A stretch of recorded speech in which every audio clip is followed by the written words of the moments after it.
¿Qué es la catolicidad? Porque yo puedo decir, yo me siento que soy un perro, pero tenemos que definir qué es un perro primero, ¿ves? Yo puedo decir, me siento que soy una mujer, pero tenés que definir primero qué es una mujer.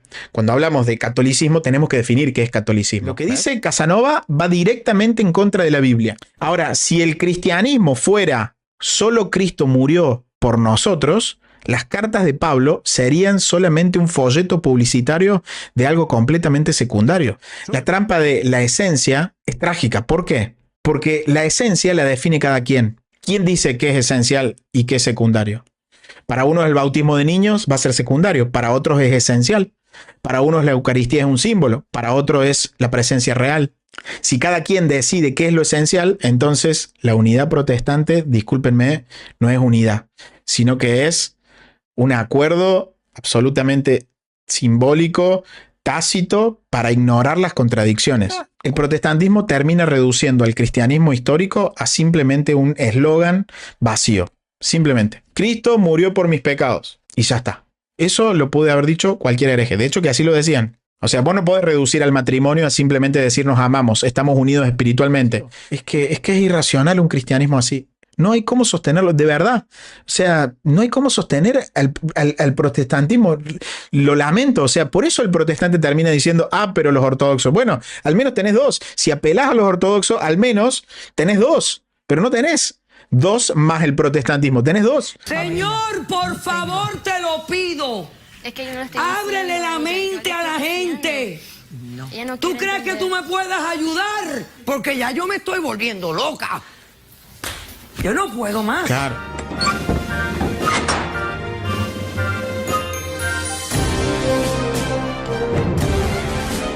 Bueno, a ver, lo que está planteando Fernando Casanova, recuerden que es señales de una iglesia verdadera, señales de una iglesia histórica y señales de una iglesia universal, ¿sí? Ya tenemos la primera parte, ahora vamos a continuar con la segunda parte y vamos a destrabar todo lo que dice, vamos a tratar de ir hasta lo profundo, vamos a buscarle lo que se llama la raíz de todo este problema y vamos a exponer todas las mentiras, todo el engaño que puede haber. No que él sea eso como persona, pero sí en sus argumentos vamos a encontrar muchísimos engaños. Seguramente es una buena persona, seguramente es un buen amigo, un buen papá y demás. No nos interesa él como persona, aunque estaríamos hiper dispuestos a ayudarlo si así lo quisiera, pero lo que sí vamos a tratar de ver es qué dice acerca de la verdadera iglesia. Sin duda sus argumentos van a ir atacar directamente la Iglesia Católica. Así se lo ve con mucho resentimiento, se lo ve mal en ese sentido, pero lo que vamos a tratar de profundizar es en sus argumentos. Así que vamos a seguir escuchando, vamos a escuchar a ver qué podemos ver de lo que nos va a decir Fernando Casanova. Vamos. Pero a veces escuchamos críticas, especialmente de nuestros hermanos católicos romanos, que nos echan en cara la aparente división entre nosotros. Acá lo que él está haciendo es utilizar lo que muchos sectarios han utilizado para desviar a la gente de la iglesia, que es este dualismo, ¿no? Esto bien comunista que habla de nosotros y ellos, ¿no? Son nosotros contra ellos. Primero, nosotros como católicos no tendremos por qué seguir ese tipo de pensamiento que trata de dividir a las personas, ¿no? Trata de generar grupos divididos, ¿no? Nosotros somos seres humanos, somos todos en el orden natural, somos todos hijos de Dios. En el orden de la gracia, bueno, necesitas a Cristo, pero lo que él trata de hacer es dividir, es ponerte con este criterio, nosotros contra ellos. Eso es un error grave. No debemos abrazar eso. No debemos ser nosotros contra eso. Nosotros buscamos el bien de todos y por eso somos católicos. Porque buscamos el bien de todos. Entonces eso de nosotros como contra ellos hay que rechazarlo. Hay muchos hoy en redes sociales que lo que están trazando es empujar este criterio de nosotros contra ellos. Nosotros salimos de ahí. Discúlpame, yo no tengo nada en contra tuyo. Nosotros no defenestramos a la persona. Nosotros amamos a la persona y por eso le vamos a dar la verdad. Pero eso de ir nosotros contra ellos, eso ya muestra algo que no está bien. Y por eso muchos de ellos se atreven a negarnos la catolicidad que es nuestra. No. Bueno, a ver, tendríamos que definir qué es la catolicidad. Cuando hablamos de catolicidad, ¿de qué estamos hablando? ¿Qué es la catolicidad? Porque yo puedo decir, yo me siento que soy un perro, pero tenemos que definir qué es un perro primero, ¿ves? Yo puedo decir, me siento que soy una mujer, pero tenés que definir primero qué es una mujer. Cuando hablamos de catolicismo, tenemos que definir qué es catolicismo, ¿ves? Cuando hablamos de catolicismo, para ver si una persona califica o si una institución califica, bueno, primero tiene este sentido de universal. Esa palabra universal incluye ciertos aspectos que en el protestantismo no está. Pero no es que nosotros seamos mejores como católicos. Nosotros no estamos diciendo nosotros somos católicos, por lo tanto somos mejores. Nosotros estamos definiendo términos, porque si no definís bien los términos, no vamos a saber de qué estamos hablando. Entonces, la palabra católico significa universal y la iglesia es católica en un doble sentido. Primero, hablamos de catolicidad porque la iglesia posee todos los medios de salvación, todos los medios salvíficos o todos los medios que la iglesia va a administrar para la salvación de las personas. ¿Ves? O sea, posee la totalidad de los medios de salvación. Por ejemplo, la confesión de fe recta y completa, la vida sacramental íntegra y el ministerio ordenado por una sucesión apostólica. ¿Ves? O sea, no es solamente universal, sino que esa catolicidad envuelve un montón de criterios. No solamente es universalidad, sino que es universalidad pero con algo dentro, ¿ves?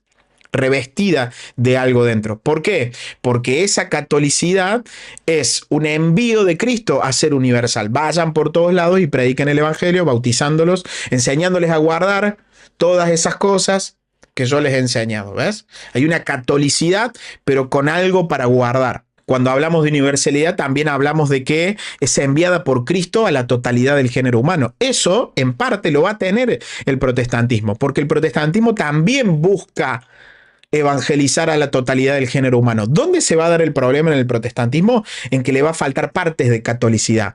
Por eso es que, en parte, pueden tener catolicidad, pero no va a ser la plenitud, ¿ves? Entonces el protestante no puede decir, pero yo me conformo con un 10% de catolicidad. Bueno, pero lo que pasa es que estás yendo en contra del mandamiento de Jesucristo. ¿Por qué? Porque Jesucristo manda a enseñar a guardar todas esas cosas que yo les he enseñado, ¿ves? Entonces el cristiano que ama a Cristo no puede darse el lujo de decir, bueno, sí, pero yo con un 15% de catolicidad ya está. No.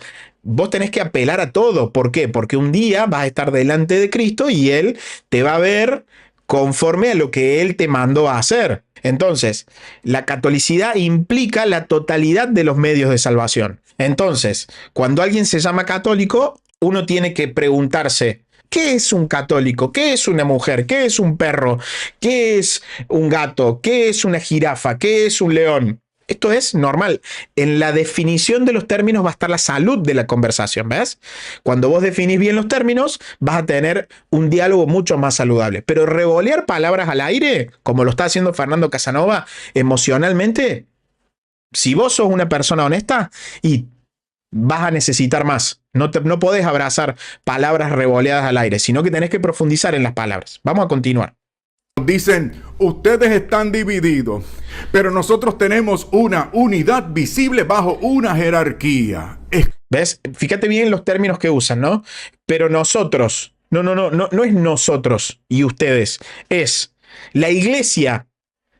Las escrituras dicen esto, o vos lo abrazás o vos lo desechás. Presta atención porque cada palabra usada no es en vano. Y él, yo no sé si lo hace consciente, pero nosotros tenemos que despertar a eso. Si sos protestante del otro lado, te tenés que dar cuenta también que algo no está bien.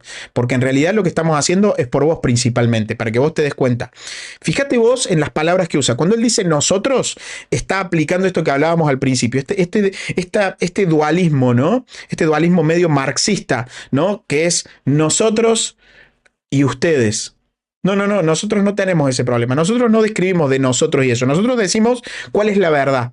¿Qué dice las escrituras? ¿Qué dice la iglesia instituida por Jesucristo? Y ustedes son personas como nosotros. Nosotros somos seres humanos al igual que ustedes. Somos hermanos. ¿Ves? Somos hermanos. Entonces, que no te corran con eso de nosotros y ustedes. Pará. Cuando ustedes dicen que ustedes tienen la plenitud de la catolicidad. Pará. A mí la verdad me encontró y yo la abrazo. Misericordia de Dios. Yo no me como el versito de nosotros y ustedes. Vamos a seguir escuchando. Escúchame bien, porque yo sé que lo has escuchado también. Permíteme decirte algo con amor y caridad. Helo aquí. Nuestra unidad no se mide por uniformidad institucional, sino por la comunión espiritual en la verdad del Evangelio. Zaraza pura. No sé si te das cuenta. O sea, eso lo puede decir cualquiera. O sea, decir que nuestra unidad no se mide por uniformidad institucional, sino por la comunión espiritual en la verdad del Evangelio. Las diferencias. Claro, fíjate vos dónde está la trampa. Vamos a ir descubriendo las trampas. Primero, eso de unidad espiritual sin unidad visible es una contradicción. Yo le pregunto a los casados, ¿cómo haces para proponerle a tu esposa, decirle, mira, yo estoy unido a vos espiritualmente, pero no físicamente? ¿Qué te va a decir tu esposa?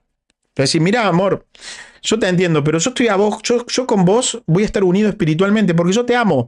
Pero después yo voy a salir de noche y voy a salir con chicas, o en el caso que seas mujer, decir, voy a salir con chicos, voy a salir a diferentes lugares, pero yo estoy unido con vos espiritualmente, yo te amo.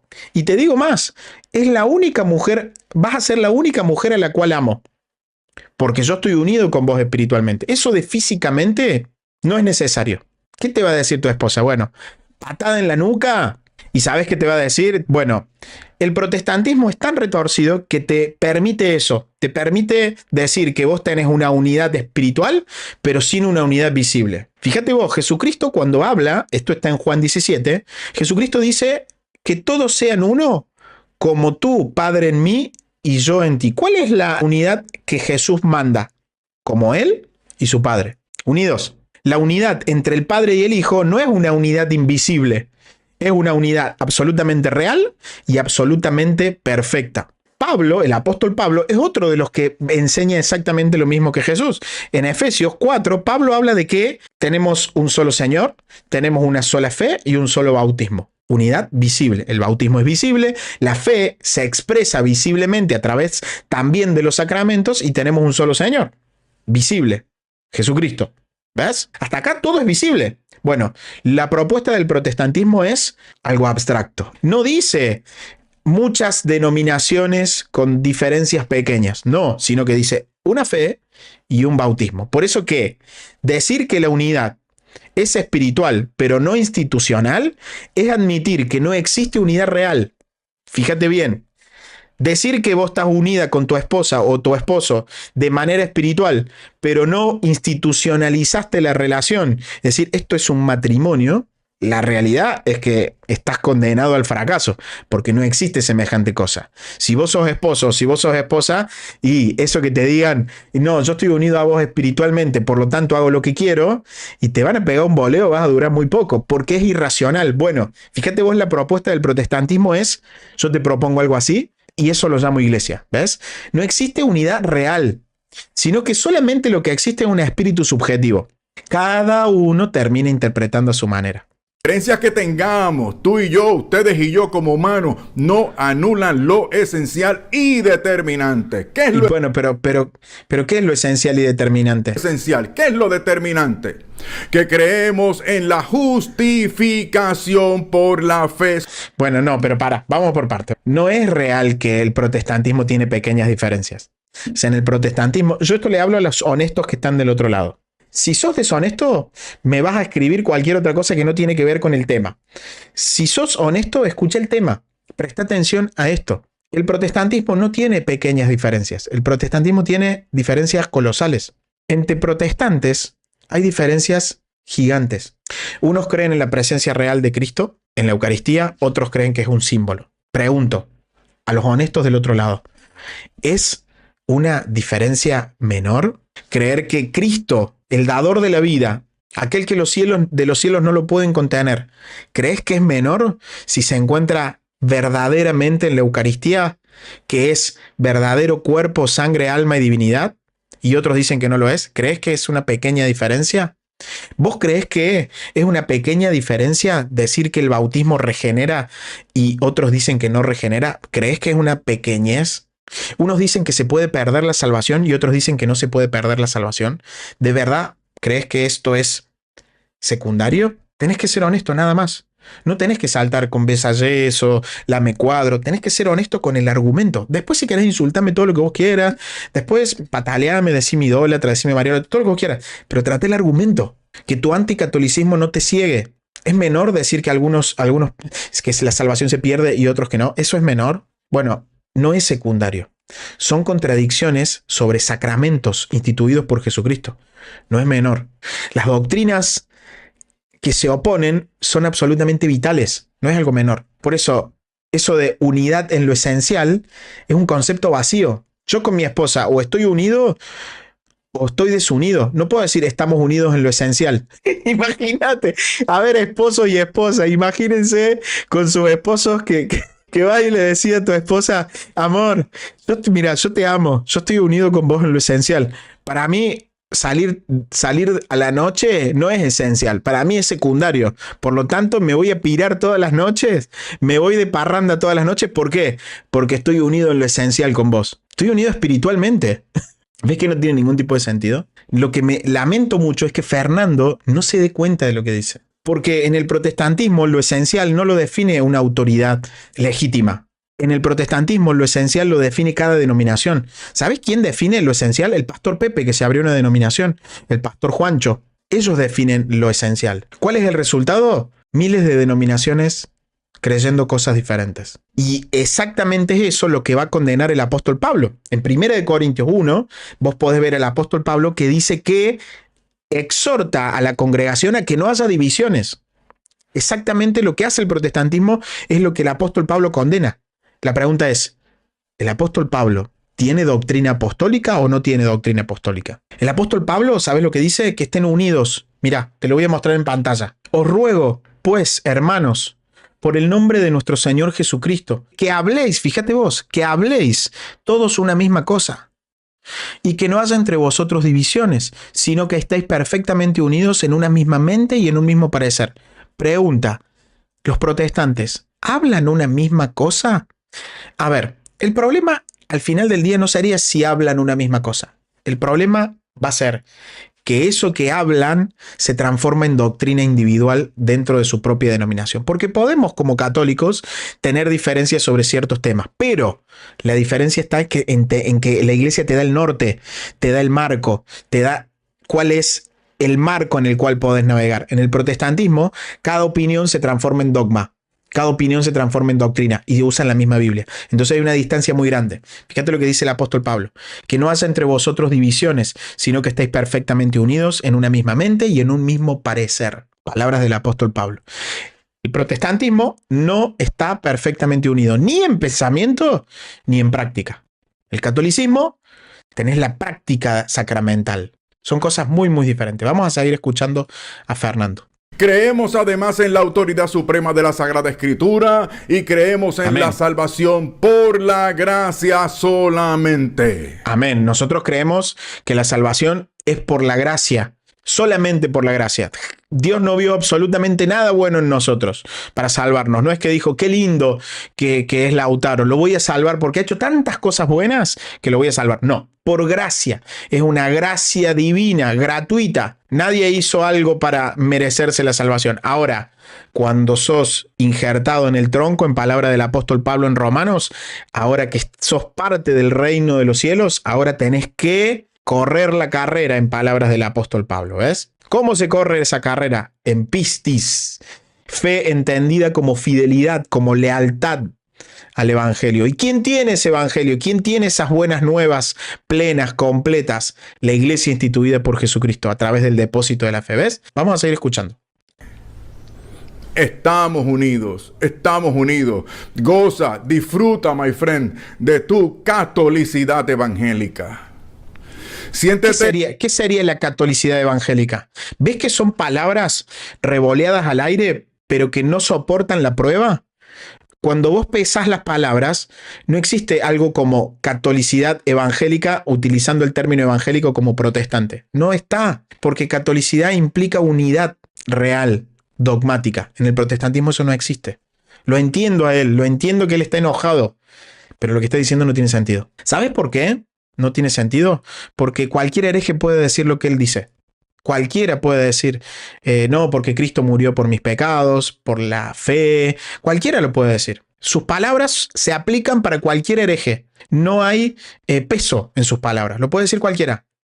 Unido y en contacto con todos los creyentes de todo el mundo a lo largo de la historia. Nuestra Hermoso. identidad en Cristo borra cualquier división humana. ¿Ves? Nuestra identidad en Cristo. ¿Ves? ¿Ves que utiliza palabras emotivas? Nuestra identidad en Cristo. Y vos sos cristiano y decís, eso es. Ahora, la pregunta es, ¿eso es lo único? ¿Qué significa tener identidad en Cristo? Porque hubo muchísimos herejes que pueden decir lo mismo. Arrio decía que lo importante era adorar a Cristo como hijo.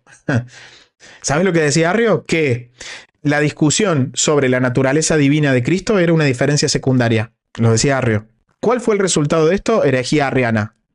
¿Sabes qué decía Nestorio y los nestorianos? Bueno, decían que lo esencial era confesar a Cristo y que María, eso de madre de Dios, era un detalle secundario. ¿Cuál fue el resultado? Herejía. ¿Sabes qué decían los marcionitas? Reducían al evangelio a lo que ellos creían esencial y tiraban todo lo demás. Resultado, la herejía. Estamos hablando de los primeros siglos. ¿Te das cuenta? Entonces, cada vez que alguien dijo lo importante es lo esencial y lo demás no importa, terminó fuera de la fe verdadera. Acordate siempre. Cada vez que alguien dijo, incluso herejes reconocidos por protestantes, dijeron estas cosas. Entonces, cada vez que se repite esto de estar unidos en lo esencial, el resultado, ¿sabes cuál fue? Herejía. Herejía definida por los concilios que los protestantes aceptan.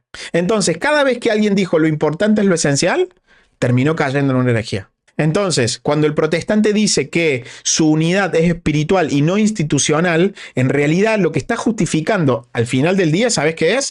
Es una desunión visible, pero con palabras muy bonitas. ¿Por qué? Porque la unidad espiritual protestante es una ilusión óptica, no existe.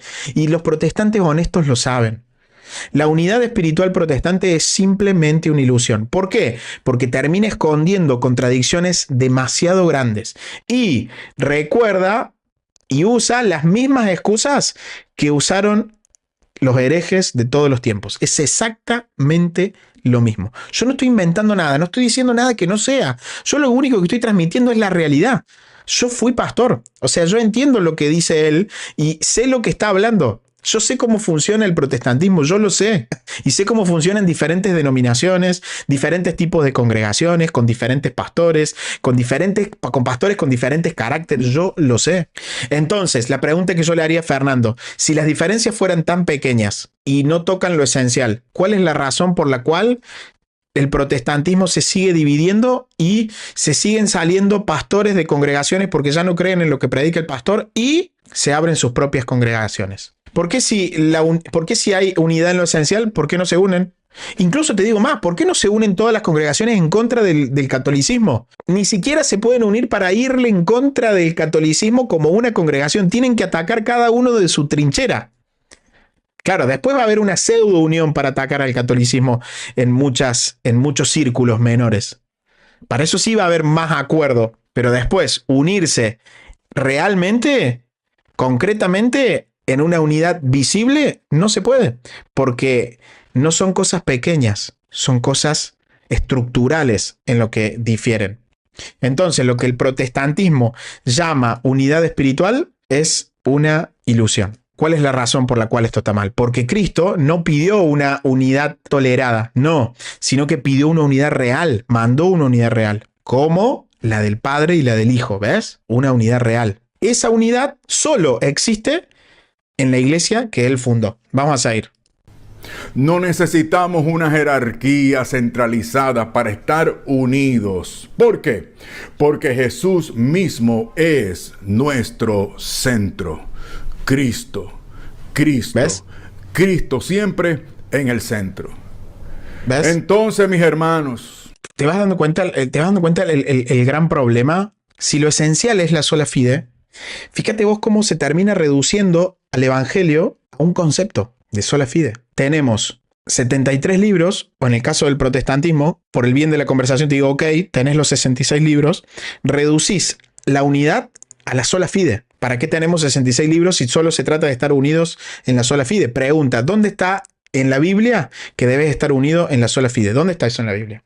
Decir que lo único esencial es la sola fide es una definición absolutamente arbitraria. ¿Dónde dice la Biblia que eso es esencial? Porque en realidad la Biblia habla de que justamente lo opuesto a la sola fide. Entonces tenés un gran problema no solo con la unidad a través de la sola fide, sino que la misma Biblia condena la sola fide entendida como que no necesitas más que creer. Y te lo voy a mostrar. Vosotros veis pues que el hombre es justificado por las obras y no solamente por la fe. Entonces, no solamente que no tenés unidad en la sola fide, sino que la sola fide es un error categórico. Entonces, si lo esencial fuera el solo creer, el único lugar que habla de sola fide es para negarla. Cuando la Biblia habla de fe sola, niega el hecho de fe sola. ¿Ves? A ver, hay que tener en cuenta que los gnósticos decían que lo único esencial era el conocimiento interior. Fíjate vos el peligro. San Ireneo de Lyon ataca profundamente a los gnósticos. Los gnósticos decían que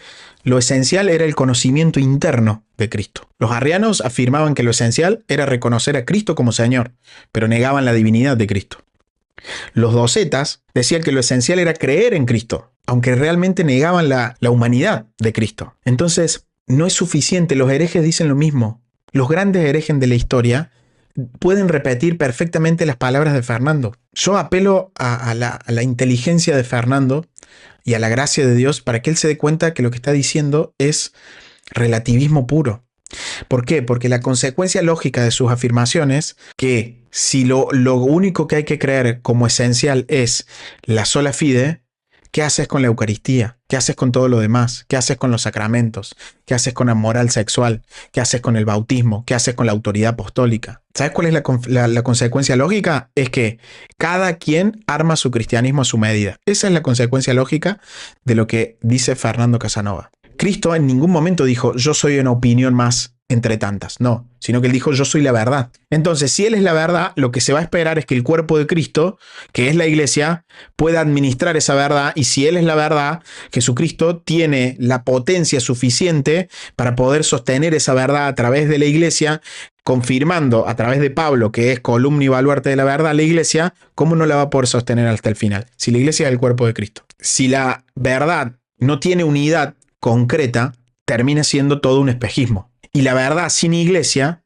es un invento, porque la iglesia es columna baluarte de la verdad, según el apóstol Pablo que le escribe a Timoteo. Entonces, decir que lo esencial es la fe sola no es bíblico, no es histórico y no es cristiano. No lo es. Es exactamente el mismo error de los herejes que, definiendo a su antojo qué es lo esencial, terminaron fuera de la iglesia de Jesucristo. Vamos a seguir escuchando. No estamos desconectados de la historia de la iglesia. ¿Según quién? ¿Según quién? ¿Quién define la desconexión de la iglesia? ¿La define los gnósticos? ¿La definen los arrianos? ¿La definen los docetas? ¿La definen los monofisitas? ¿Quién define? O el que lo define, el que pone los términos es la institución. ¿Quién define eso? Cuando vos ves un país organizado, que tiene un presidente, que tiene ministerios, que definen la organización de un país, son los ministros legítimos. Bueno, parece ser que en la iglesia quienes definen no son los ministros legítimos, sino que eso es cualquier random que se levanta, ¿ves? Los protestantes compartimos una herencia rica con la iglesia primitiva.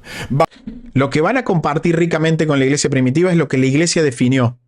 Y lo que ellos abrazan que es rico es exactamente lo que la iglesia ha definido. No es otra cosa. Lo demás es puro humo. Valoramos la tradición apostólica fuera de la escritura sagrada, pero lo sometemos al juicio. La sometemos al juicio de la sagrada escritura, que es nuestra autoridad final. Porque dice el Espíritu Santo en la segunda carta del apóstol San Pablo a Timoteo, capítulo 3, versículos 16 y 17. Escucha. Toda la escritura es inspirada por Dios. ¿Hay otra cosa que sea o que haya sido inspirada, insuflada, personal y directamente por Dios?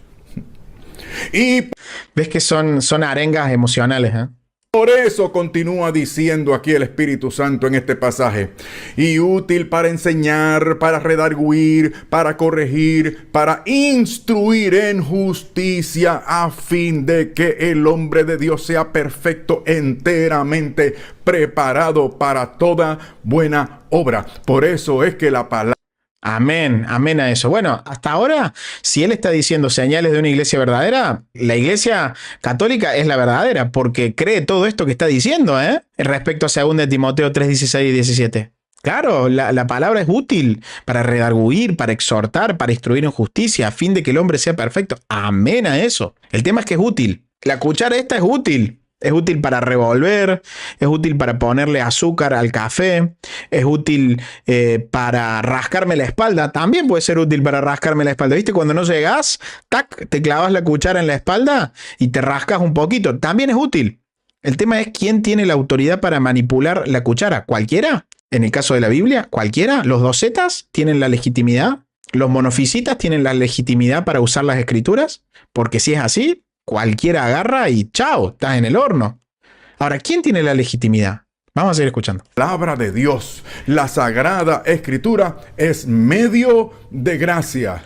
No solamente te conecta con la fe, no solamente te transmite el don de la fe, convenciéndote de pecado previamente para consolarte con el Evangelio, sino que ahora también después de... estamos preparados para toda buena obra en el futuro y en adelante comienza el proceso glorioso de santificación.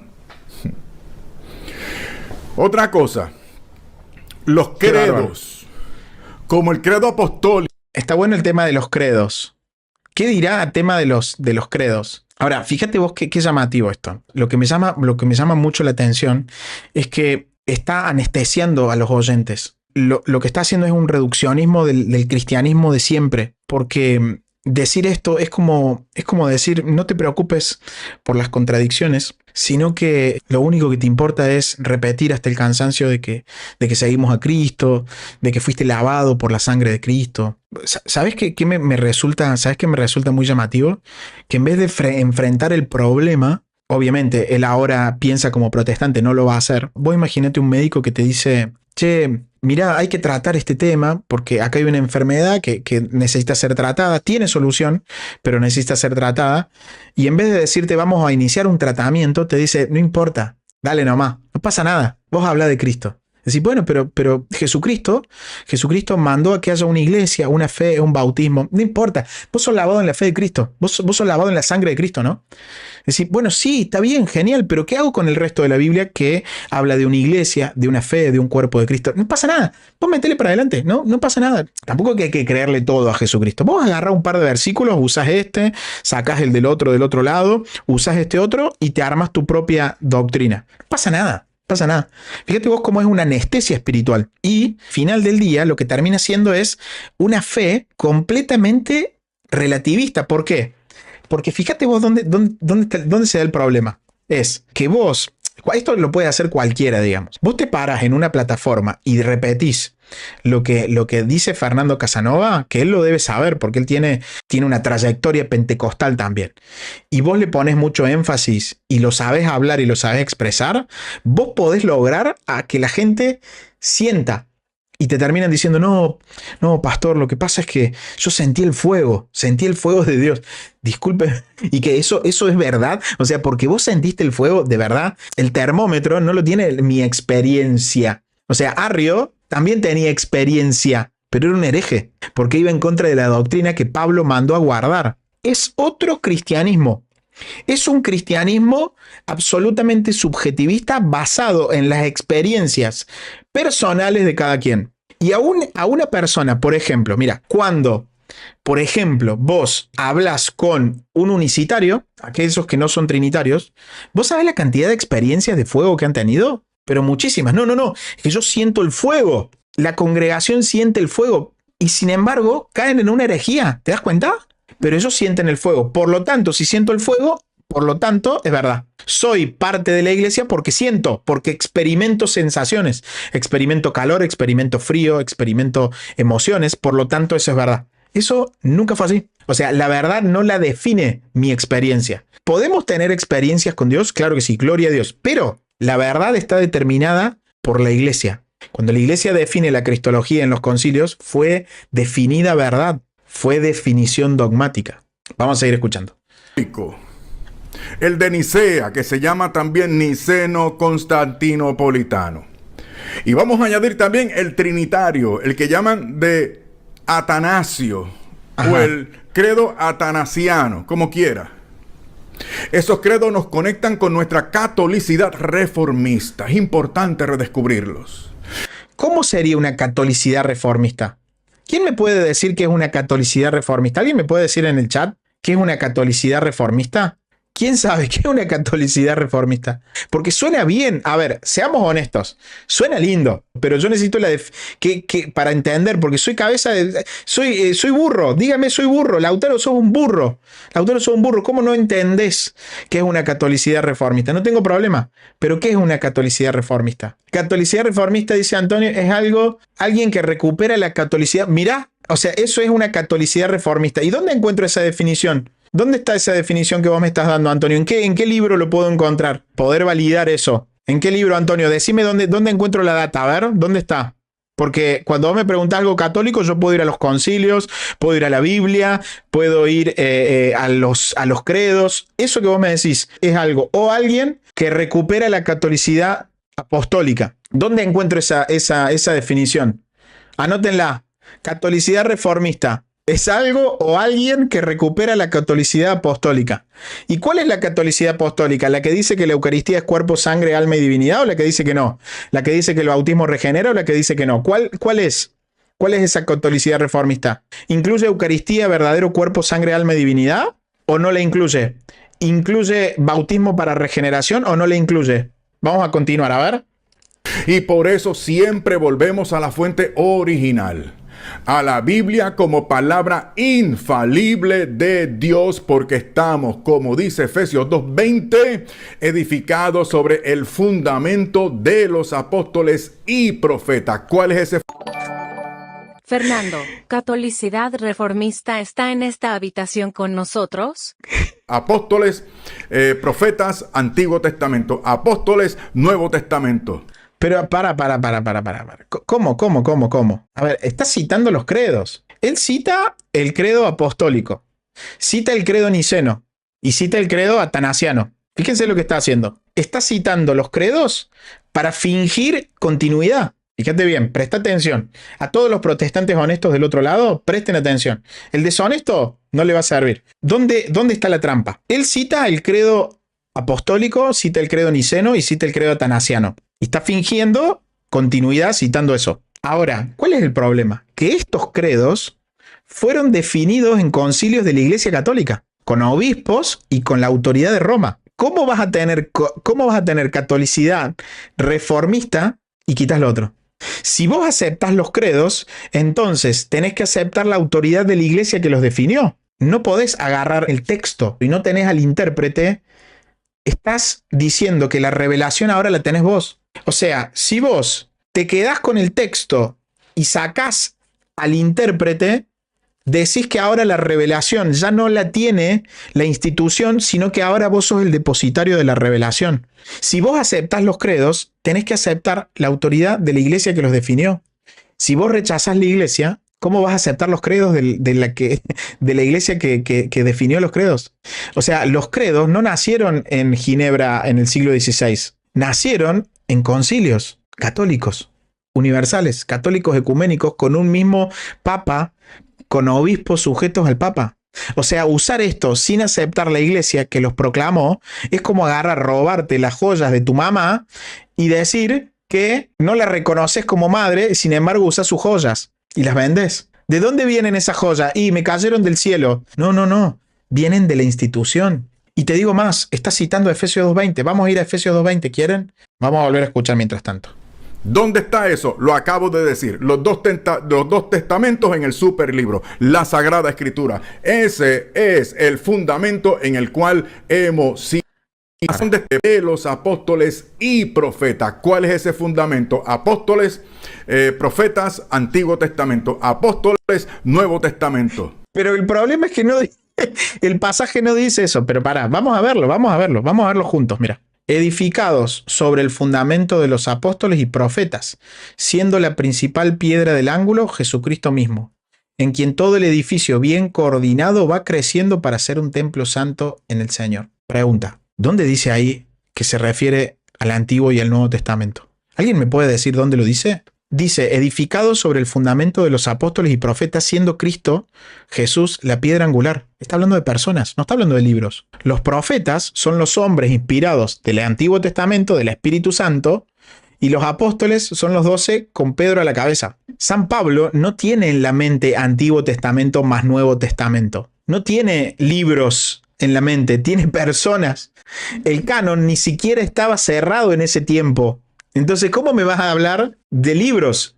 Si no habla de libros, está hablando de personas, no está hablando de libros. O sea, reducir apóstoles y profetas a Antiguo y Nuevo Testamento es un invento moderno, hermanos, ¿eh? El pasaje no lo dice, eso es una interpretación tuya. El pasaje nunca está hablando de Antiguo Testamento y Nuevo Testamento, eso es anacrónico. ¿Dónde corno dice el pasaje eso? Porque si somos sola escritura, nos tenemos que acatar a la Biblia, ¿o no? ¿No te das cuenta? El pasaje no lo dice. ¿Por qué se lo tengo que agregar? Reducir apóstoles y profetas a Antiguo y Nuevo Testamento es un invento absolutamente moderno. Pablo lo que está hablando es de hombres vivos, de testigos, está hablando de la iglesia fundada, no está hablando de un índice de libros que ni siquiera estaba fijado todavía. Es una interpretación absolutamente privada. Ahora, cuando él habla de catolicidad reformista, está yéndose pero a un oxímoron grande como una casa. Porque, como vimos, la palabra católica significa universal y visible. No significa invisible y subjetiva. Los credos profesan: creo en la iglesia una, santa, católica y apostólica. Eso automáticamente en el concepto de iglesia una, santa, católica y apostólica, como dicen los credos, excluye al protestantismo. En el mismo escrito te lo excluye. El mismo texto de los credos excluye al protestantismo. O sea, la catolicidad, para que se entienda, todos los honestos que están del otro lado interactuando con el argumento, para todos los honestos que están pensando, la catolicidad no se inventa en el siglo XVI. Ya estaba en concilios, ya estaba en los credos, ya estaba en la sucesión apostólica, ya estaba en aquello que el protestantismo rompió. Por eso llamar catolicidad reformista a algo nacido 1500 años después es como llegar a una casa que alquilé y decir, yo la fundé. Pero es que no existe semejante cosa como catolicidad reformista. ¿Ves? Es que es terrible. O sea, no hay forma. O sea, si sos honesto, te tenés que dar cuenta. No hay mucho más. El texto, la Biblia, los concilios, la iglesia histórica, los datos, las herejías condenadas por la iglesia, o sea... Señor, por favor, te lo pido. Es que yo no estoy Ábrele diciendo, la mente a la gente. ella no ¿Tú quiere crees que entender. tú me puedas ayudar? Porque ya yo me estoy volviendo loca. Yo no puedo más. Vamos a seguir escuchando. ¿Dónde está eso? Lo acabo de decir. Los dos testamentos en el superlibro, la Sagrada Escritura. Pero no está hablando de dos testamentos. Está hablando de profetas y apóstoles. Fundamento. No está hablando de libros el pasaje. Ya lo vimos. Pero tenés que ser honesto, nada más. O sea, nada más. Si vos ves esto, vos tenés que agarrar y tenés que ser honesto. Tenés que decir, ah, caray, es verdad. Entonces después buscas otro argumento si querés. Yo no te digo que te hagas católico. Yo te digo que, ¿por qué tenés que decir que Antiguo y Nuevo Testamento? ¿Quién lo dice? Si no está, Pablo no está pensando en libros. Pablo no piensa en libros Antiguo y Nuevo Testamento. En el texto no lo dice. Ese es el fundamento en el cual hemos sido edificados, según dice la Sagrada Biblia aquí. Y sigue diciendo, siendo la principal piedra del ángulo, Jesucristo mismo. Jesucristo mismo en el centro. La piedra del ángulo. Todo gravita en torno a él. Se fundamenta en él. Amén. Y lo tiene. Por eso la Santa Misa. Todo se fundamenta en él. La Iglesia Católica no quita el altar y pone al pastor predicando la Biblia. No, la Iglesia durante 2000 años ha tenido el altar de Cristo, ¿ves? Siempre, siempre, siempre. No quita y pone el púlpito para que un pastor comience a gritar cosas. No es que con la Biblia uno interpreta una cosa y de pronto va modificándolo a gusto y piacere. No. Y el que hace berrinche y que no le gusta, termina dejando esa institución llamada iglesia. En el protestantismo, el que hace berrinche se arma una propia iglesia o se va a otra, porque ya no le gusta lo que predica el pastor. Es que es un delirio tener un concepto de eso como iglesia. A él como propósito, fin, objetivo, meta, Jesucristo, Jesucristo, Jesucristo.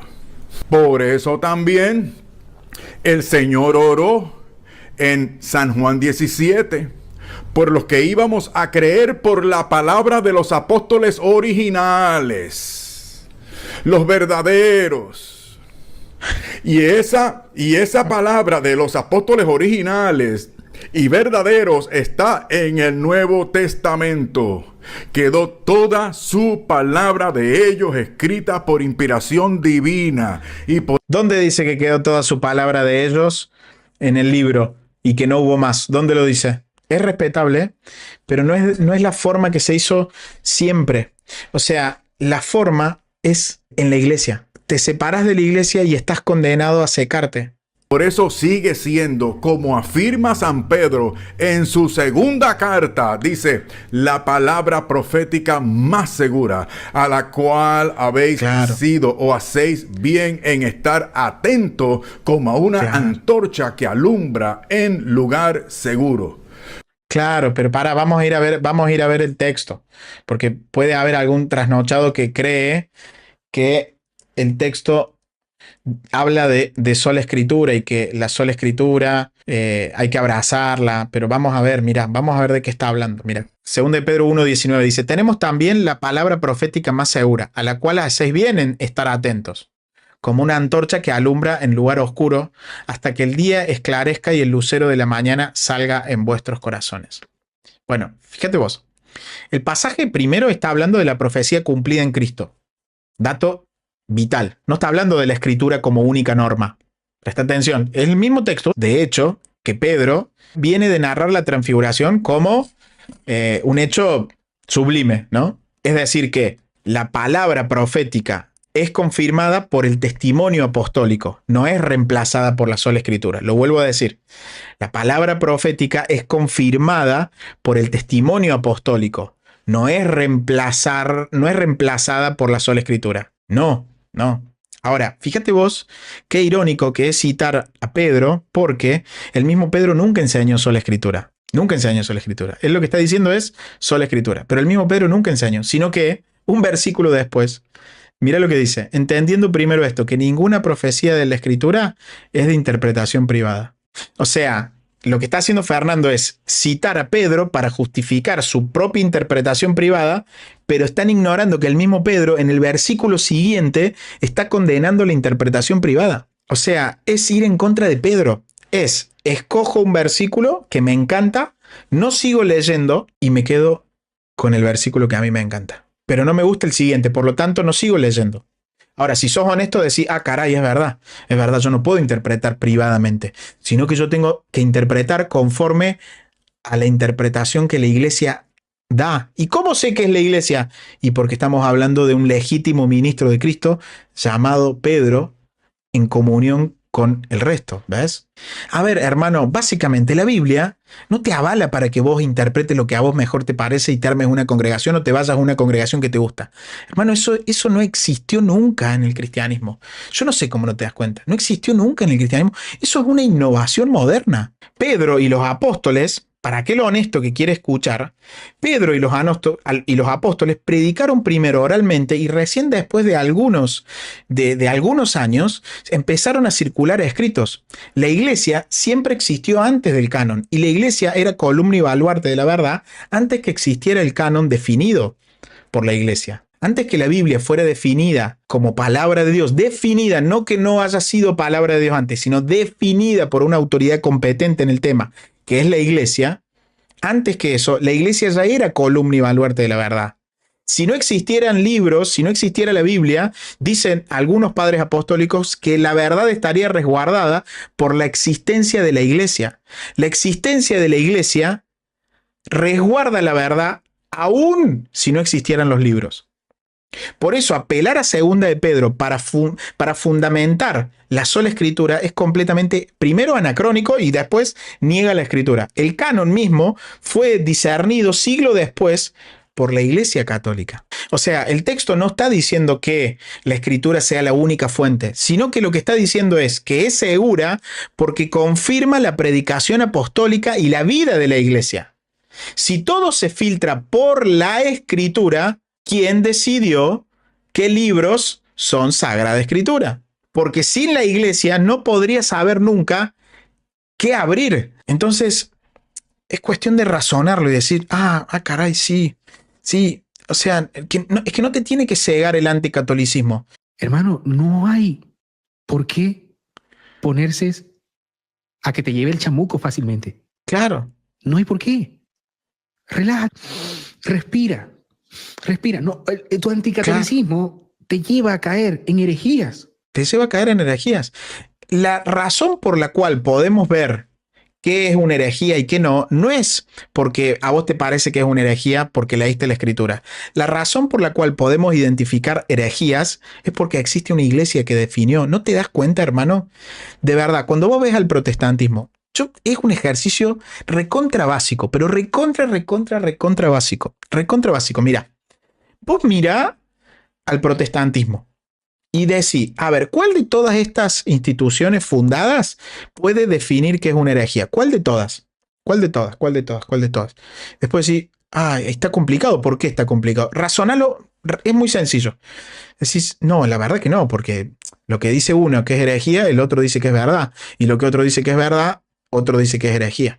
Por lo tanto, no me dan las cuentas. Necesariamente tiene que haber una institución vinculante que defina lo que es herejía. Y cuando vos miras el protestantismo, decís, es que esto no existe. Entonces, si no existe una institución que defina qué es herejía, no hay herejía. Es una consecuencia lógica. No estoy hablando nada raro, ¿eh?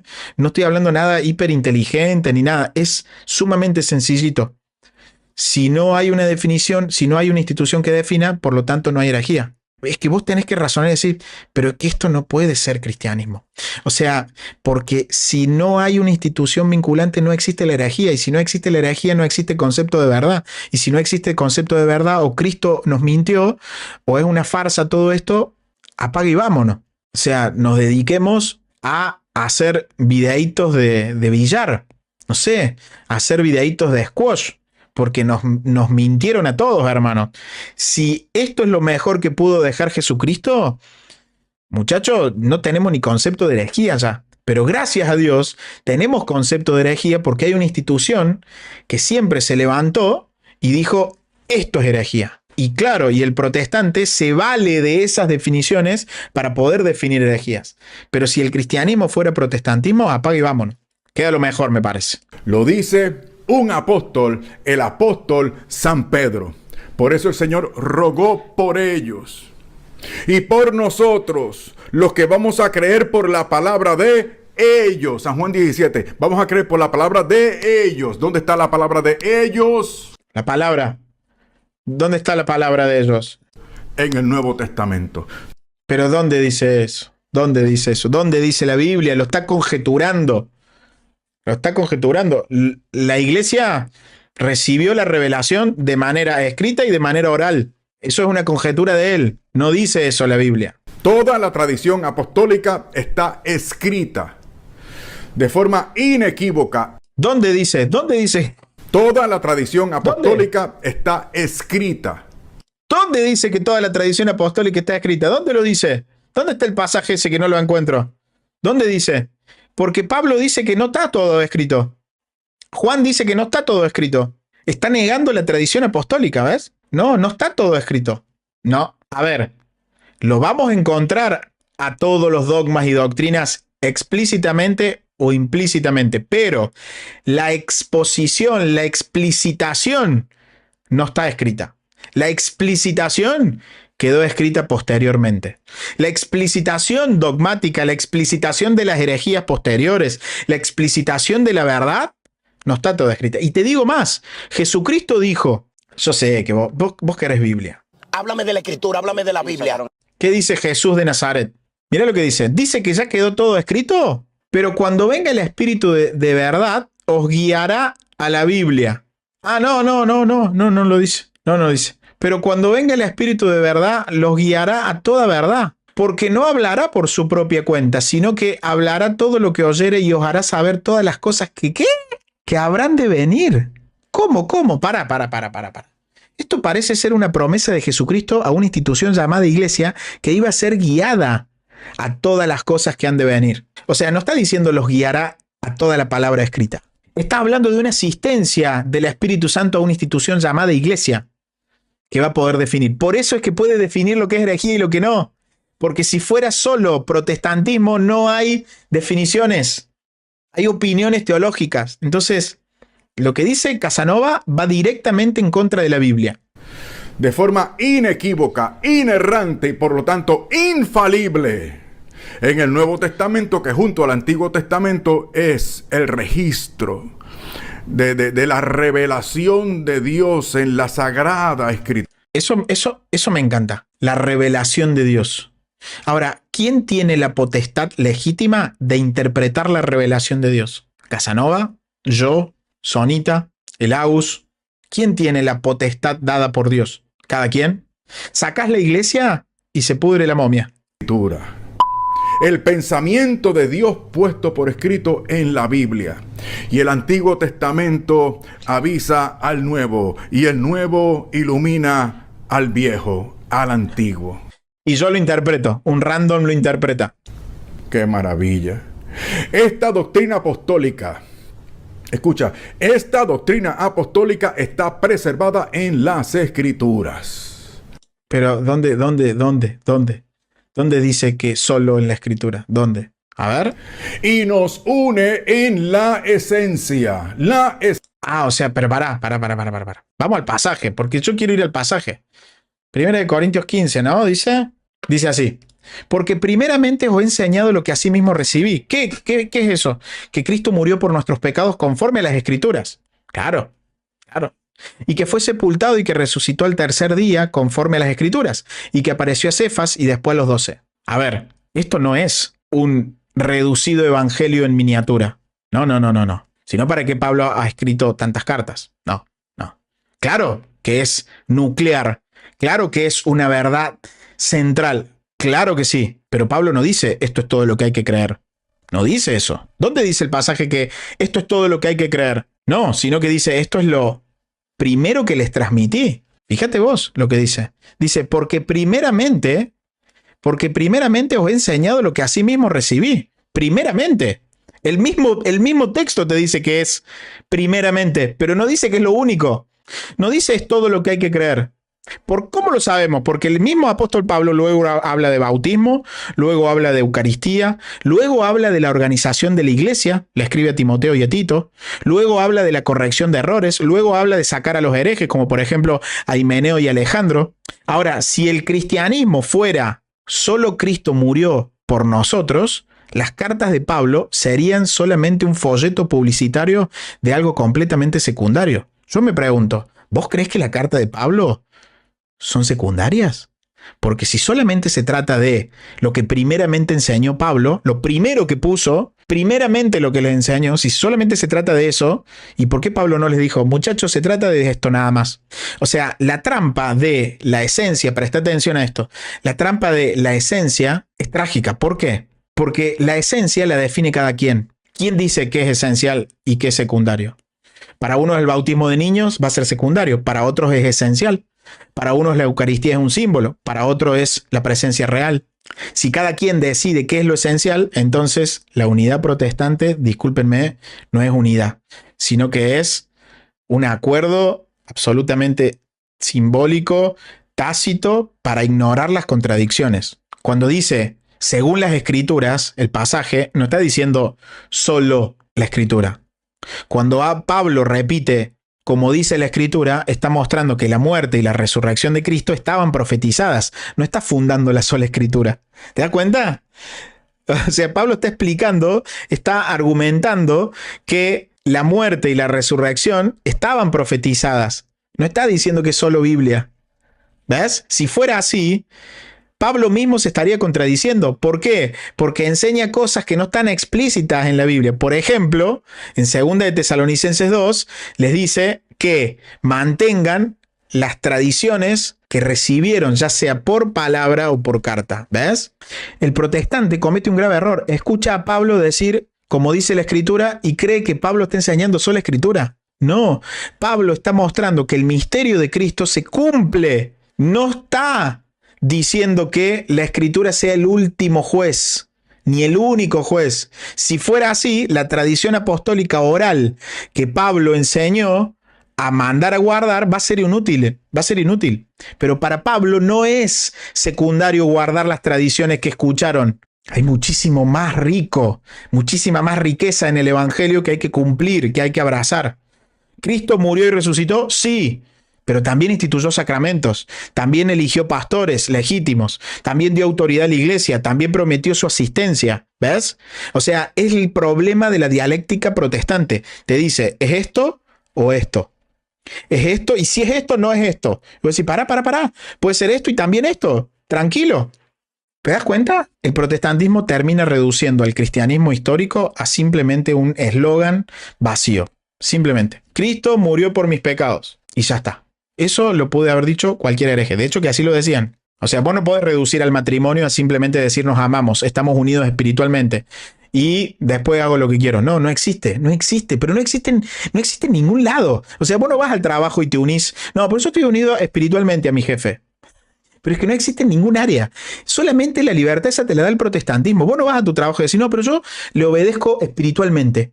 Yo creo que ir a trabajar, ya con creer que voy a trabajar, ya está. Eso es suficiente para cobrar el sueldo. No, yo con creer que amo a mi esposa, ya está, eso es suficiente. Ella me va a bancar siempre porque estamos unidos espiritualmente. Pero es que no existe. Eso es irracional en cualquier área con tu vida. Pero en el protestantismo eso está avalado. Es que es usar un poquito. Es usar un poquito la razón. Es usar un poquitito la razón. No es más que... Señor, por favor, te lo pido. Es que yo no estoy Ábrele diciendo, la mente a la gente. Ella no ¿Tú quiere crees que entender. tú me puedas ayudar? Porque ya yo me estoy volviendo loca. Yo no puedo más. Claro. O sea, si en el reino de los cielos no hay reglas, ¿cómo va a haber reglas en algo menor? ¿Cómo va a haber reglas en un trabajo? ¿Cómo va a haber reglas en una relación matrimonial? Si en el reino de los cielos, en la institución mayor que uno puede aspirar, que es al reino de los cielos, no hay reglas, no hay iglesia, no hay magisterio vinculante, no hay sacramentos, solo va a quedar en un lema vacío. Es que es irracional un cristianismo así. No hay cómo sostenerlo, de verdad. O sea, no hay cómo sostener al protestantismo. Lo lamento. O sea, por eso el protestante termina diciendo, pero los ortodoxos. Bueno, al menos tenés dos. Si apelás a los ortodoxos, al menos tenés dos. Pero no tenés dos más el protestantismo. Tenés dos. Pero los ortodoxos. Perfecto. ¿Sos ortodoxo? No. ¿Y para qué lo decís? Si te hunde más, el citar a los ortodoxos te termina uniendo más. Vamos a seguir escuchando que ya terminamos. Esencia. ¿Cuál es la esencia? ¿Cuál es la esencia? Insistimos de nuevo. Insistimos otra vez. Primera de Corintios capítulo 15. Dice el apóstol que Cristo murió por nuestros pecados. Conforme a las escrituras. ¿Conforme a qué? A las escrituras. De nuevo, mira. Escritura. Repito, escritura. Bueno, pero ya lo dijimos antes eso. Claro, de nuevo, Cristo murió por nuestros pecados conforme a las escrituras. Amén. Está confirmando que se cumple la promesa de Cristo, pero no habla de solo escritura. Insisto, escrituras, conforme a las escrituras. Amén. Y que fue sepultado y que resucitó al tercer día conforme a las escrituras. Claro, se confirma. Las promesas dadas previamente confirman el hecho de Jesucristo. Está hablando es un recurso para afirmar su argumento. Él está transmitiendo oralmente la verdad y está ayudando al oyente o al que lee la carta a poder confirmar que el evento llamado crucifixión por nuestros pecados conforme a las escrituras está avalado. pero no está diciendo solo la escritura. ¿Ves cómo piensa el protestante? O sea, el protestante toma el texto, se atribuye la interpretación correcta y quita al intérprete. Es trágico.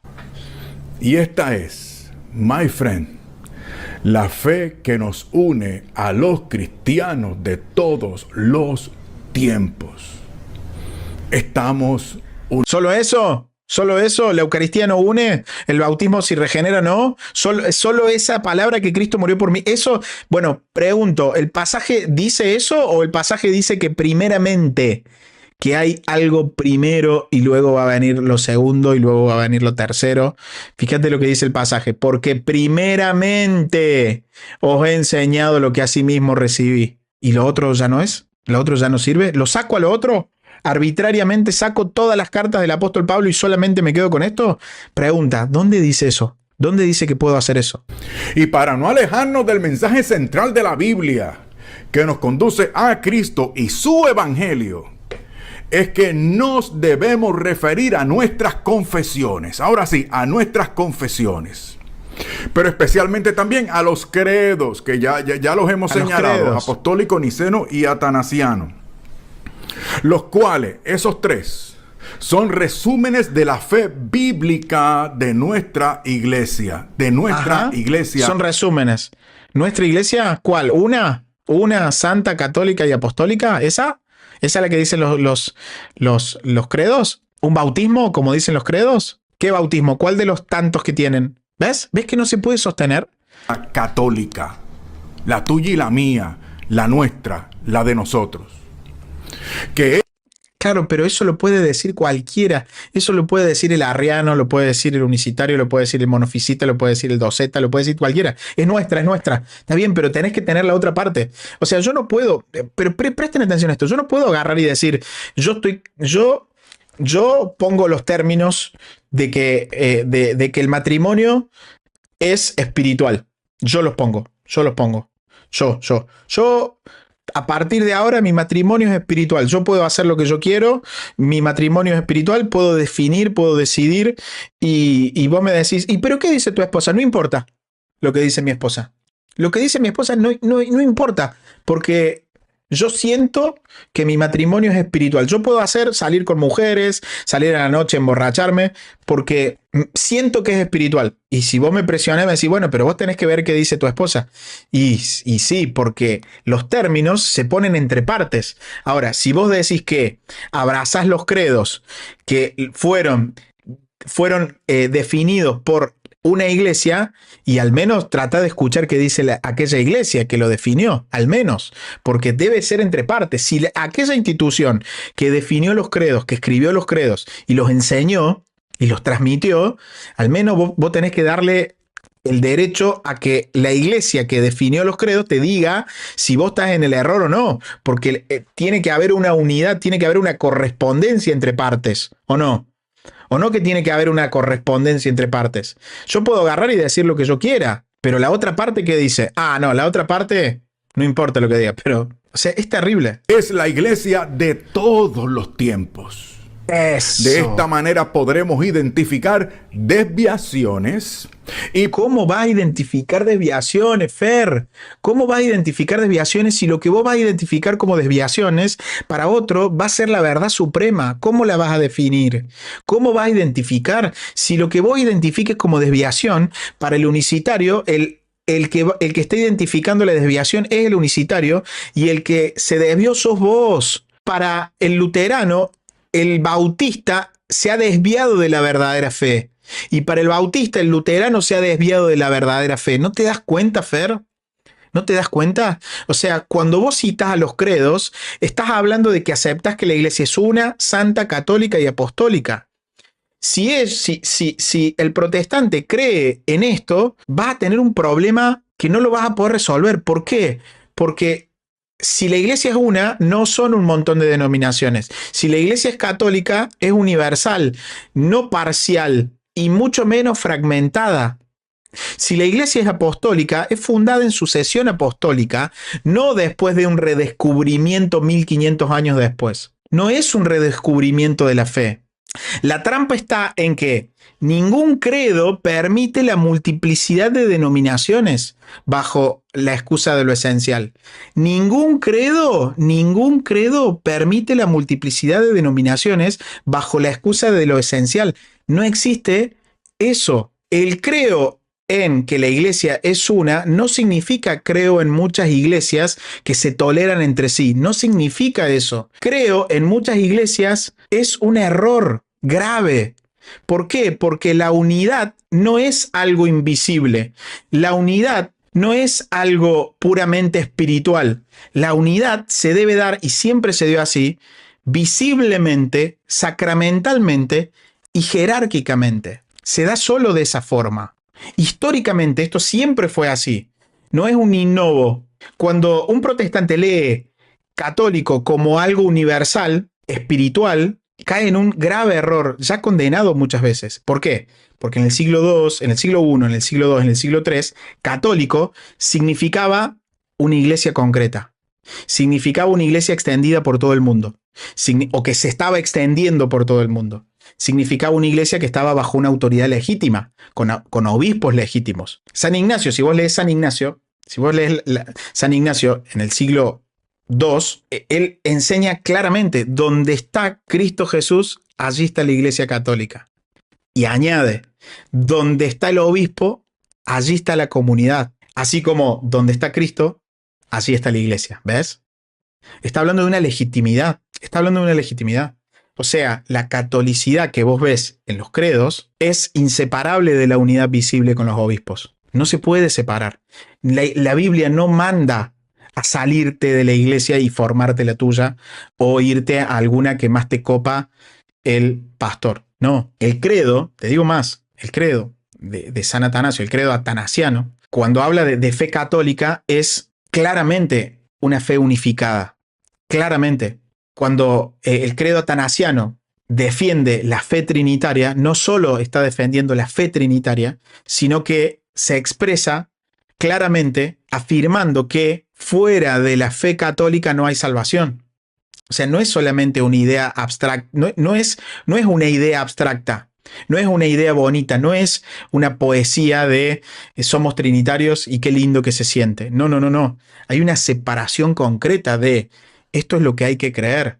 En el protestantismo, al no cumplirse esos requisitos, no puede ser cristianismo. ¿Que dentro va a haber cristianos honestos? Claro que sí. ¿Que dentro va a haber gente fiel? Claro que sí. ¿Que dentro va a haber gente con muy buena voluntad y honestidad? Claro que sí. ¿Sincera? Claro que sí. Pero para ser cristianismo se requiere ministros legítimos, se requiere una iglesia santa, católica y apostólica. Entonces eso de catolicidad reformada es una terrible contradicción en los términos. No se puede. Si es reformado, ya no es católico. ¿Ves? Si algo es reformado, ya no puede ser católico. Entonces, decir que el protestantismo está unido en lo esencial y que se apoyan en los credos es algo falso. Tristemente es algo falso. Me gustaría poder expresar de otra forma, pero tristemente es algo falso. ¿Por qué? Porque cuando uno lee los credos, no están diciendo que están unidos en lo esencial. No, sino que los credos, lejos de relativizar la unidad, la están cimentando, están poniendo las bases. Los credos no permiten que cada quien tenga su denominación y diga en lo esencial estamos unidos. ¿Ves? La catolicidad es visible, es sacramental y es jerárquica. Por eso es que la Iglesia Católica lo explicita de una manera muy concreta y muy sencilla. La Iglesia es una por su origen. La Iglesia es una por los vínculos en la profesión de fe de cada uno. La Iglesia es una por el culto divino. La Iglesia es uno por la comunión que hay a través de los sacramentos. Como el pueblo de Israel, cuando pasa a través del mar, cuando se abren las aguas, eran unos en un bautismo porque iban en comunión con esa fe que era atravesar ese mar y llegar a la tierra prometida. Con dificultades, con errores internos, con problemas y demás. Pero lejos de catolicidad en desorden, la catolicidad implica un orden establecido. Te puede gustar más o te puede gustar menos. Lo que no se puede hacer es relativizar los términos. Una mujer es mujer porque reúne los requisitos, por llamarlo de alguna manera, para ser mujer. El varón es varón porque tiene ciertas características. La catolicidad reformada es una contradicción de términos. No se puede. La jirafa reúne requisitos para ser jirafa. La catolicidad es algo. Tenés que, para reunir catolicidad, debes escuchar al que definió la catolicidad. No te podés autodefinir vos algo. ¿Ves? Esto no existe en ninguna parte, en ningún orden jerárquico. Ninguno. Entonces, si realmente en el protestantismo se cree en los 3 credos, bueno, tienen que aceptar que la iglesia es una, católica, visible, apostólica. No es un conjunto de miles de comunidades divididas por doctrinas distintas y que se autoproclaman unidas en lo esencial. No existe, no funciona así. No funciona así. Por eso esto de catolicidad reformada que dice Fernando es un invento moderno para terminar justificando la división que los mismos credos condenan. Fíjate el problema.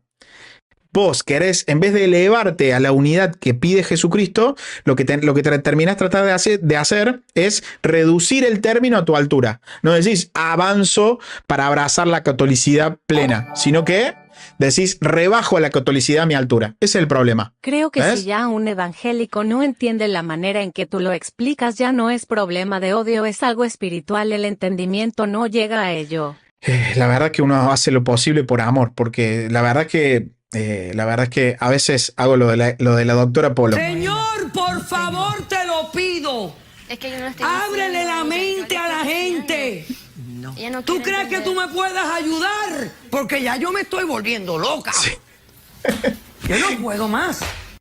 Sí, es que es terrible el engaño. Es terrible porque es absolutamente terrible. Gracias. Es que es terrible porque yo lo pienso de esta forma, ¿no? Lo que decía recién. Vos tenés que avanzar a la plenitud del término. Vos, por una salud del diálogo, necesitas definir conceptos. Necesitas definir qué es catolicidad, qué no es, qué es un hombre, qué no es, qué es una mujer, qué no es, qué es un país, qué no es, qué es un presidente, qué no es, qué es un obispo, qué no es, cómo se nombra un obispo, cómo no se nombra, cómo se nombra un pastor, cómo no se nombra. Tenés que definir ciertas cosas. En el protestantismo no existe eso. ¿Ves? Porque cuando vos empezás a indagar, no existe, es todo ambiguo, todo relativista. ¿Y cómo se nombró? Y bueno, tiene 2 generaciones de pastor. ¿Y quién nombró al primero? Y bueno, lo sintió. O sea, no que sean malas intenciones. No que sean malas intenciones. Pero no hay definición de conceptos claros, ¿ves? O sea, es trágico. Es absolutamente trágico. Como idea filosófica, está bueno, sirve, hace bien, ayuda a la gente, pero no como cristianismo. No te dejes embaucar, sino que anda hasta la profundidad. Y si sos honesto, bueno, si la inteligencia te dice algo no me cierra con este sistema llamado protestantismo, bueno, seguí avanzando, pedirle al Señor y sé honesto porque es razonable. Es razonable que Jesucristo haya fundado una iglesia y la pueda sostener hasta el final sin que la iglesia se corrompa. Es razonable, es completamente razonable y es conforme a las escrituras, no es que nos lo inventamos nosotros. Es razonable. Yo lo único que te digo, hermano, date cuenta. Si te gustó este video o te ayudó en algo, te invito a que le des like, te suscribas si no estás suscrito y compartas en tus grupos. Así podemos ayudar a más personas. También, si así lo deseas, en la caja de comentarios te dejo una manera más concreta de apoyarnos. Así podemos dedicar mayor tiempo y recursos en ayudar a muchos, ya que queremos hacer el bien. Muchas gracias y recuerda que la verdad es católica y lo demás es error. Que Dios te bendiga. Chau, chau.